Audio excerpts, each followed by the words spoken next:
É que eu falei pra ela agora. Agora de bom foto, viu? Curitiba. Oi, gente. Que lá minha beleza.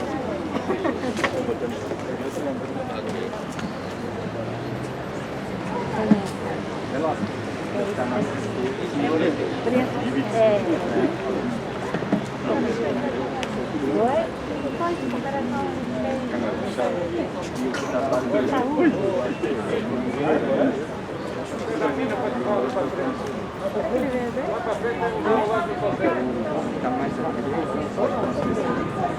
Boa tarde a todos. Em nome da Tinta da China, queria agradecer a todos a vossa presença. Queria também aproveitar para agradecer já à RDP África pelo apoio que deu na divulgação deste lançamento. O livro que estamos aqui a apresentar é o África em Transformação. É um livro que já saiu em 2020, mas contudo só agora conseguimos ter o professor Carlos Lopes em Lisboa, porque não tem sido fácil neste período de pandemia e outras complicações. Queria agradecer-lhe por ter confiado em nós, por publicar este livro, que achamos muito importante. Queria também agradecer a presença do Ministro da Defesa Nacional, João Cravinho, e ao professor Enes Ferreira por terem aceitado o convite para apresentar o livro. Eu vou passar a palavra, temos pouco tempo, portanto vou já passar a palavra aos nossos intervenientes, mas no final queria lembrar que por volta das 4 o professor Carlos Lopes vai estar ao pé da Tinta da China na Praça Laranja para dar autógrafos e, portanto, se quiserem conversar com ele, fazer mais perguntas, também teremos essa ocasião. E passo então a palavra ao professor Carlos Lopes. Muito obrigada. Muito obrigado. Queria dar as boas-vindas a todos, agradecer aqui a presença do Ministro João Cravinho e do Professor Enes Ferreira. Agradecer também à Tinta da China por ter feito a publicação do livro em português. Não sei se está aqui presente, mas a tradutora também, a Miriam, porque o livro original foi feito em inglês e esta, portanto, é a quarta língua em que ele é editado. A ideia central do livro é tentar mostrar que a África está dependente de três grandes megatendências: a megatendência climática, a megatendência demográfica e a megatendência tecnológica. Cada uma delas aponta na direção de desafios muito concretos que a África tem que não só diagnosticar corretamente, mas também poder responder de uma forma ambiciosa, sofisticada e com coerência. E, portanto, cada um desses desafios são objeto de um capítulo no livro, vão desde como mudar a política até às relações com a China.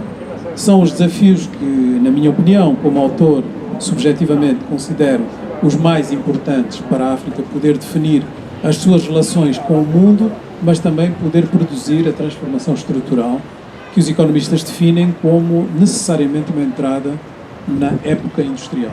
E aqui é importante falar de industrialização no seu sentido mais lato. Não é uma industrialização de construir apenas fábricas e de poder produzir manufaturas.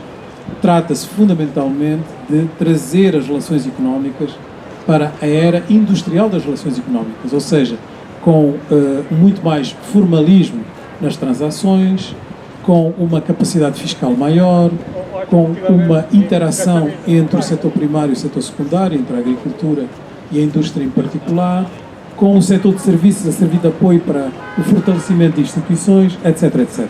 Portanto, o livro tenta mostrar que não se trata de um projeto que esteja completamente fora do alcance dos africanos e dá mesmo exemplos de como alguns países estão a conseguir essa transformação estrutural em África, muito influenciados pela Ásia do Sudeste, que digamos que é a região que nos precede em termos de aceleração da industrialização, mas que também é cheia de ensinamentos sobre algumas coisas que não devemos fazer, nomeadamente no campo climático. Portanto, é uma tentativa de trazer um determinado tipo de, digamos, de otimismo, mas comedido. Aliás, eu começo com uma crítica sobre a famosa Africa Rising, ou seja, esta ideia de que a África já está, digamos, super lançada em termos económicos. Não é o caso, porque muita dessa percepção é ligada a um crescimento sem qualidade e, portanto, sem qualidade porque não é acompanhado de transformação estrutural. Portanto, vou ficar por aqui tenho aqui dois ilustres acompanhantes que tenho muita honra em me sentir acompanhado. Obrigado.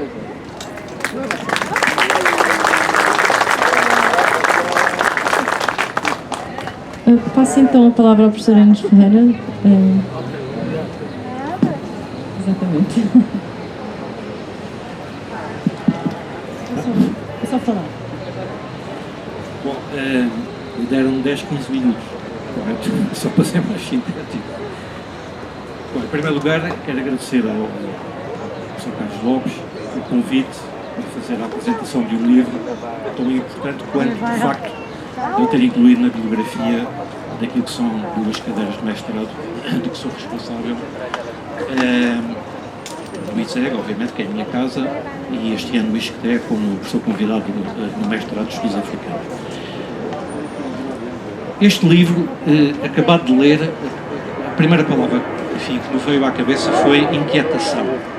O autor mostra uma enorme esperança, uma enorme crença em África, nas capacidades dos países africanos, das suas gentes, obviamente, mas lendo com atenção, como espero que todos leiam, e leiam muitas vezes até nas entrelinhas, existe ali um historial em cada um dos capítulos que cobrem os vários desafios de uma forma muito sintética que o autor descreveu no início da sua apresentação breve, que deixa um amargo de boca. No fundo é um amargo de boca. 60 anos depois estamos aqui e não devíamos estar, por várias razões, obviamente, de cariz interno, próprio aos países africanos, ao continente, mas também fruto de um historial que não se pode omitir. Há muita gente que advoga o facto de 60 anos depois a África já não poder argumentar com a história do colonialismo. É evidente que a história do colonialismo serve para omitir muitas das responsabilidades atuais, estou a dizer, dos que os países são independentes, da trajetória negativa em muitos países africanos, mas é um fardo que, para todos os efeitos, existe e que tem de ser ultrapassado e que não tem sido fácil. O autor pega em vários aspectos, e um deles eu tinha aqui nas minhas notas, para não me esquecer, espero não me esquecer das outras, é a questão da chamado Africa Rising. A ideia de que a África tem momentos de grande explosão e que agora é que é. Normalmente isto coincide com os períodos em que o preço das matérias-primas, que é no fundo aquilo que suporta muitas das economias africanas, exportadoras de matérias-primas, face a uma entrada de capitais, de divisas, porque os preços espetacularmente duplicaram, triplicaram no mercado internacional. Há, do ponto de vista mediático, das organizações internacionais, de estudiosos, a ideia de que agora é que é, estamos num momento de Africa Rising. Como o autor diz, páginas tantas, esse entusiasmo normalmente é um entusiasmo que é interpretado como há mais oportunidades naqueles países, mas há mais oportunidades porque há uma espécie de desafogo financeiro que nós podemos ir lá, estou agora a dizer pelas minhas palavras, não pelas palavras do autor, podemos ir lá aproveitar. Isto significa, segundo se depreende do que o Carlos Lopes refere, isto não é oportunidades para o continente, não é oportunidades para os países, é uma forma de debicar naqueles países e distrair sem promover desenvolvimento. Este é um problema de facto gravíssimo, ao qual os países africanos têm de responder por alteração da tal estrutura, da alteração da economia, das alterações estruturais de que Carlos Lopes refere. Praticamente todos os pontos principais daquilo que é o enorme desafio que se coloca aos países africanos estão aqui referidos em capítulos específicos. Aliás, todos os capítulos são fáceis de ler. Aliás, uma das características deste livro é que tem, logo à partida, poder-se-ia dizer, conforme um colega, isto não é um livro academicamente puro e duro. porque não tem 3 citações por página. Aliás, não tem notas de pé de página, o que é uma coisa útil, embora os autores sejam referidos no texto, mas que ajuda a ler. Parece que não, mas é uma coisa que ajuda a ler. E o autor utiliza os autores necessários para fundamentar a sua perspectiva e está muito bem escrito, lê-se com muita facilidade. Mas tem um capítulo inicial, a introdução, onde o autor explica a lógica e o porquê dos capítulos que se seguem. E, de facto, é muito importante começar por aí. Muitas vezes passa-se a introdução e vai-se logo diretamente ao livro, mas a introdução é muito importante, e nomeadamente para quem não é tão especialista em economia e nestas questões mais ligadas à economia. O livro não é exclusivamente de economia, como não podia deixar de ser. É impossível pensar-se que apenas pela perspectiva económica, uma leitura económica do que há que fazer, se pode alterar a situação daqueles países. Não, o contexto político interno que o autor refere, aborda, a questão da inserção de África no contexto mundial. E o último capítulo é um capítulo que tinha de aparecer e felizmente apareceu. O contexto em que a África se insere na economia mundial, atualmente tem anos obviamente, mas atualmente é impossível falar-se desta questão sem falar da China. E tem de se olhar para a China como um parceiro de África, com os problemas que traz, com os interesses próprios que tem e aos quais os países africanos devem conseguir interiorizar aquilo que é as vantagens para si, atentos aos problemas. Porque os problemas que a China pode trazer e traz para o continente não são de todo muito diferentes de todos os problemas que os vários países que tradicionalmente trabalham com a África, dos Estados Unidos, os países da Europa e outros, também têm introduzido no continente. Portanto, o papel da China tem de ser relativizado. E eu acho que esse capítulo é extremamente interessante e destaca um aspecto que vai sendo apresentado ao longo dos vários capítulos, que é o problema da agência. Normalmente olha-se, não é para quem, enfim, faz da sua vida este trabalho de ligação à África e dos projetos de desenvolvimento com a África, mas a ideia muito generalizada que existe é, por um lado, um afropessimismo completo e, por outro lado, a África não vai a lado nenhum, a África anda ao sabor daquilo que as potências externas ao continente, as empresas multinacionais, determinam que os países devem fazer. Não é assim, como está demonstrado bem no livro, há problemas gravíssimos que advêm desse facto, mas os países africanos têm também a sua própria voz. E a sua própria voz significa, no que eu estava a dizer agora, o problema de agência. Os países africanos podem, e é um dos pontos fundamentais que deve ser encarado. Este livro, por exemplo, não aborda, porque obviamente foi escrito em 2018, na versão inglesa, publicado em 2018, teve de escolher temas, mas há um tema que é muito caro e que, pelo trajeto profissional do autor, esteve com as responsabilidades que sabemos na Comissão Económica para a África das Nações Unidas, que é um ponto excelente, não só de influenciar políticas, mas também de ter contacto com governantes, com empresários, com académicos em África, fora da África, que é uma riqueza imensa que acaba por ser aqui transmitida. A África pensa também, muitas vezes, ou a maior parte das vezes, até excluída. Eu permito-me fazer um parênteses fora daquilo que é do livro, mas que me parece que deve ser dito, não só porque os dois presentes aqui nesta mesa somos professores universitários, neste momento o professor João Cravinho está de outras funções, mas é professor universitário também, e para nós é muito, e trabalhamos com a África, obviamente, para nós é muito doloroso ver que, por exemplo, nas principais revistas académicas sobre estudos africanos, eu estou a falar particularmente agora na minha área de economia, nas 6 primeiras revistas elencadas hierarquicamente, se vocês forem ver qual é a percentagem nos conselhos editoriais de africanos que estão em universidades em África, não é zero, mas é ridiculamente baixo. Há muitos africanos que estão nos conselhos editoriais, mas que estão em universidades europeias, americanas, etc. Ora, isto é para dizer o quê? Para dizer que vozes como esta do Carlos Lopes e de outros, estamos aqui a falar do Carlos Lopes, são extremamente importantes de ouvir e perceber qual é a perspectiva. O Carlos Lopes, ao longo do texto, e em várias referências que eu tinha aqui no tal papelinho, mostra um orgulho imenso em ser africano. E deve tê-lo, obviamente. E acredita piamente que a África pode sair da situação em que está, mas acrescenta um ponto que cada vez mais tem sido referido neste debate do desenvolvimento.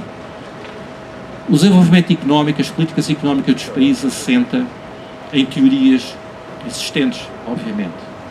Mas há aqui um problema que é as realidades dos países africanos, em muitos aspectos, não vão de encontro aos pressupostos, aos considerandos base das teorias. Não é estar a negar a importância das teorias, porque isso era um suicídio também completo. Mas é dizer, como ele diz, que há uma necessidade de uma reflexão feita, em primeiro lugar, a partir dos académicos e, enfim, políticos africanos, sobre a adaptação destes instrumentos da teoria das políticas que têm sido adotadas no resto do mundo durante todos estes anos às realidades africanas. Não é querer dizer que a África é tão especial que não temos que aprender nada com os outros. Não é de forma alguma isso, e não é dito isso. Mas é chamar a atenção de que, de facto, há coisas que são diferentes. E não se pode estar, como o exemplo mais acabado, referido várias vezes, obviamente, no livro, que é as cartilhas do FMI, que tentam impor medidas iguais em todo o lado. Felizmente, o mundo evolui, o FMI também. Conforme vários exemplos são dados pelo Carlos Lopes, o FMI, ao longo do tempo, tem vindo a fazer meia-culpa. E o meia-culpa é adaptar-se à realidade. E isso é um bom sinal. E os países africanos devem ganhar com isso. Portanto, em suma, eu continuaria a falar aqui entusiasticamente sobre o livro, mas não posso deixar de dizer que, no fim, quando eu tive a sensação desta inquietação que o Carlos Lopes manifesta ao longo do livro, mas uma grande esperança e uma grande carência em África, faz-me lembrar,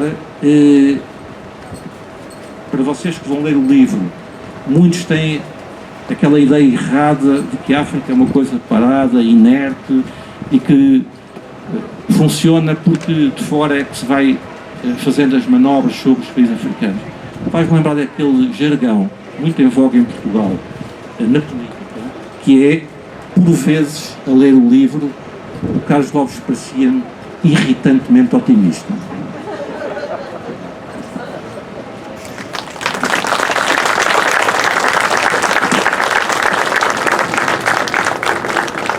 Muito obrigado, professor. Vamos então passar a palavra ao Sr. Ministro. Obrigado. Muito obrigado, desde logo ao Carlos Lopes pelo convite, por cá está. Conseguem ouvir? Sim. Muito obrigado, portanto, Carlos Lopes, pelo convite, que foi uma surpresa. Foi lisonjeador ele ter referido no convite a minha qualidade de africanista, uma qualidade muito degradada, atendendo a outras funções ao longo dos anos. Mas é um enorme prazer, foi um enorme prazer ler este livro e é um enorme prazer voltar a ver caras que eu não via há muito tempo, desde logo a do Carlos Lopes. Uma nota preambular, depois uma nota sobre alguma experiência recente de trabalho com a África e depois duas notas inspiradas pelo livro. A nota preambular, para dizer que, na mensagem que o Carlos Lopes me enviou ao convidar-me para estar aqui hoje, ele disse que, entre outras coisas, fez um comentário sobre a sua dedicação a procurar ser um intelectual público sobre matérias africanas. E achei curiosa a expressão, levou-me a pensar um bocadinho, em parte porque é uma expressão démodé, é uma expressão démodé no sentido melhor do termo, não está na moda. O que está na moda é ser tudólogo, não é? É estar na televisão a falar de Covid-19 e depois no dia seguinte estar na mesma televisão a falar do Afeganistão Isso são os nossos, entre aspas, intelectuais públicos típicos. Mas, por outro lado, o meio académico foi por outro caminho, que é o caminho da hiperespecialização, o caminho da fragmentação, o caminho da redução da capacidade de comunicação, da comunicabilidade para além da própria disciplina. E o Manuel Anos Ferreira fez uma referência, acho que exata, à capacidade que este livro tem de transpor essas barreiras que o mundo académico tantas vezes vê erguer. Mas esta expressão do intelectual público fez-me pensar também, porque na realidade eu conheço o Carlos Lopes como intelectual público há 30 anos. Teve uma carreira brilhante, intensa, nas Nações Unidas, mas isso nunca o impediu de funcionar como intérprete sobre a África para o mundo. Intérprete a partir às vezes, de trabalhos académicos profundos e para académicos, e outras vezes com aquela vontade de falar para o grande público e de comunicar. E aquilo que me suscitou foi uma reflexão curiosa sobre a ideia de que, para ser intelectual público, no sentido mais completo do termo, não basta saber de alguma coisa e falar para um público alargado. Não basta isso. É preciso outra coisa. É preciso uma paixão interior. É preciso uma vontade de mobilizar. É preciso uma disponibilidade também para perturbar. E aqui este livro tem como subtítulo A Era da Dúvida, o que também transmite essa disponibilidade para perturbar. Portanto, há aqui um paradoxo, que o intelectual público depende de algo privado, de algo que vem do seu interior. E eu queria saudar o Carlos Lopes, desde logo, por essa qualidade de intelectual público presente neste livro, mas presente ao longo de décadas. Uma nota sobre a minha experiência mais recente, isto é, como Ministro da Defesa, em relação à África. Nós, Ministros da Defesa da União Europeia, em praticamente todas as reuniões, e são bastantes por ano, falamos de África, isto é, falamos de República Centro-Africana, falamos de Mali e do Sahel, falamos de Somália, falamos agora mais recentemente de Cabo Delgado, no norte de Moçambique.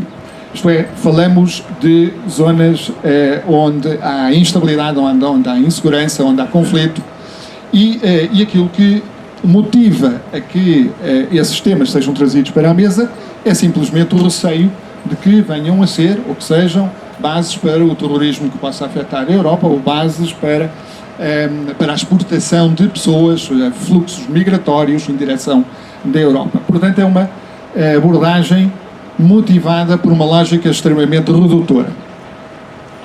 E a forma como os temas estão tratados, na generalidade dos casos, é igualmente redutora. É como se fossem problemas de natureza puramente militar, problemas de segurança, que se podem resolver através de uma abordagem militar e que, curiosamente, nunca resultam, mas de qualquer maneira continua essa confiança de que é essa a forma de tratar o problema. Eu, nesta recente presidência da União Europeia, fizemos uma coisa que é óbvia, mas que nunca tinha sido feito, que é procurar fazer a reunião de Ministros da Defesa da União Europeia, mas fazê-la com convidados africanos e, portanto, das várias regiões de África vieram responsáveis políticos africanos para falar das suas áreas, dos problemas que se colocam. É óbvio, não sei se espero que lance sementes, espero que seja o início de um diálogo, mas o que é certo para mim é que sem esse diálogo muitíssimo mais aprofundado, nós não vamos conseguir, enquanto europeus, dar qualquer tipo de contributo para a estabilidade e segurança em África e obviamente que isso é um fator motivador de primeira linha para ministros de outros países. Quer dizer, não é tanto o português que está habituado a trabalhar com Áfricas para além das zonas mais problemáticas, mas para muitos dos países, muitos dos ministros da Defesa, será essa a motivação. Portanto, essa tem sido a experiência. Agora, isto poderá parecer, e é uma crítica à forma como na Europa se abordam os temas de estabilidade ou instabilidade e segurança em África. É também uma crítica aos responsáveis políticos africanos, para quem não tem havido a lucidez de saber captar a vontade, o interesse próprio, aliás, europeu, em promover a estabilidade. E os ministros africanos que vieram manifestaram muita satisfação em vir, mas a realidade é que também do lado deles não tem havido esta disponibilidade, esta abertura e este impulso para tratar estes temas fora do continente. E isso para de forma de dizer que há aqui, somos todos responsáveis por abordar estes temas melhores, de forma melhor. Duas reflexões rápidas suscitadas pelo livro. Uma, diretamente relacionada com aquilo que eu disse previamente, sobre a consolidação do Estado em África, ou falta de consolidação em muitos casos. E que é um tema que surge no capítulo 2, salvo erro, mas também está presente em diversos momentos ao longo do texto, em que Carlos Lopes identifica as raízes de muitas das dificuldades na experiência colonial, na dificuldade em fazer com que a transformação de colónias em países independentes, de acordo com o modelo westphaliano e de acordo com o traçado de fronteiras existente à época colonial, tem falhado no objetivo de estabelecer Estados que dialoguem de forma estreita com a sua população, com os seus cidadãos, e de estabelecer cidadãos que respeitem o Estado, que se interessem pelo Estado, que vejam no Estado as soluções para o seu problema, em vez de ver, como acontece em muitos casos, o Estado como uma fonte de problemas.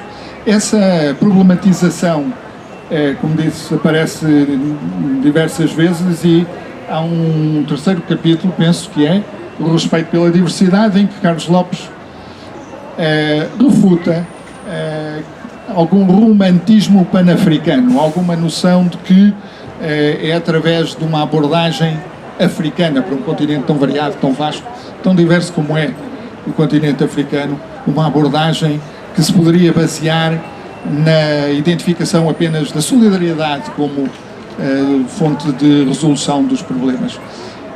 Carlos Lopes desmonta o pan-africanismo como relevante, não diz que é irrelevante em termos históricos, e aliás identifica algumas funções importantes do pan-africanismo ao longo dos tempos, mas identifica-o como menos relevante ou pouco relevante para os desafios com que se confrontam os países africanos. Em vez disso, aponta no sentido ou do federalismo ou da descentralização de poder para aproximar os cidadãos ao Estado, o Estado aos cidadãos.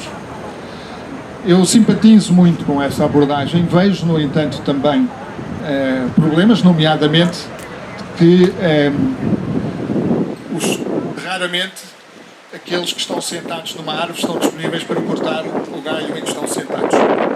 Isto é, as elites políticas africanas estarão, a priori, pouco disponíveis para desmontar o sistema político que os colocou como elites políticas. E portanto, há, no entanto, momentos de transformação, momentos em que é possível fazer esse tipo de abordagem mais estrutural, transformativa, e aquilo que é um grande desafio, desde logo, aliás, dos intelectuais públicos, um desafio que o Carlos Lopes agarra, é o de dizer uma outra África é possível. E não só possível, é necessária, e há maneira de encontrar o caminho para essa outra África, ou essas outras Áfricas. Uma palavra final sobre a China, que é uma reflexão interessante. Este capítulo, a Manuel Anos Ferreira também escolheu pegar nele por boas razões. Efetivamente, nós estamos muito habituados a uma narrativa muito simplista, de que China interessa-se por África porque a África tem matérias-primas, China explora as vulnerabilidades africanas para ter acesso às matérias-primas africanas. É uma leitura ou uma visão ultra simplista, como todas, esconde realidades muito mais complexas, muito mais interessantes e que nos permitiriam compreender melhor o fenómeno. E se é verdade, como diz Carlos Lopes, que nos primeiros tempos talvez o fator motivador para que a China se interessasse por África fosse exatamente a sua necessidade de acesso a matérias-primas.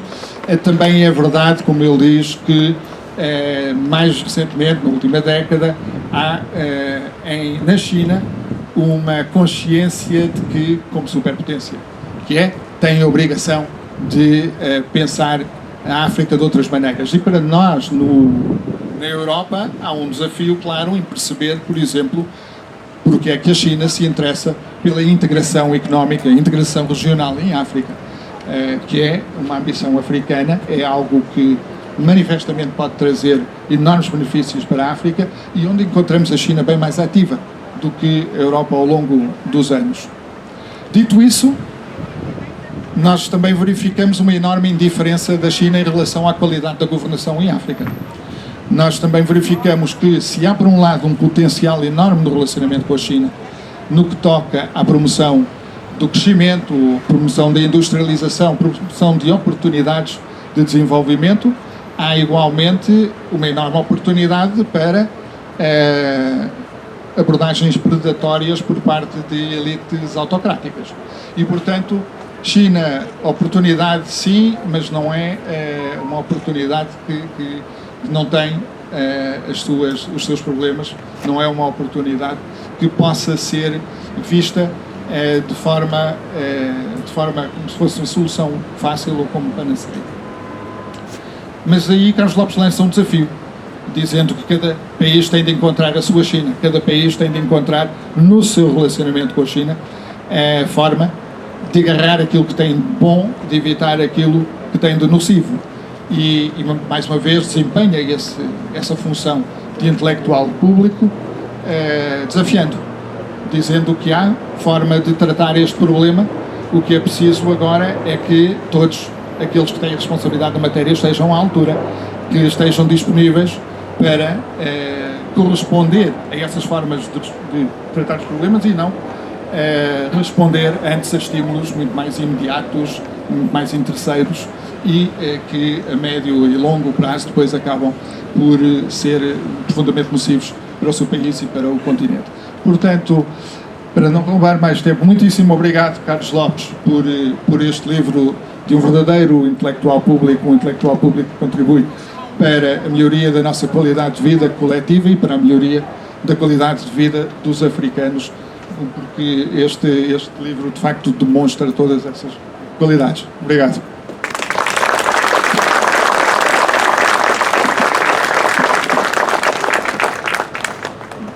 Gostaríamos de ter agora muito tempo para perguntas e respostas, mas de facto não temos de dar lugar à sessão seguinte para também a organização ter tempo de limpar o espaço, mas convido-vos, claro, todos a ir para a Praça Laranja, onde às 4 o professor Carlos Lopes começará a dar autógrafos e terá mais disponibilidade para falar e para responder a todas as vossas questões. Muito obrigada de novo por terem vindo. Obrigada.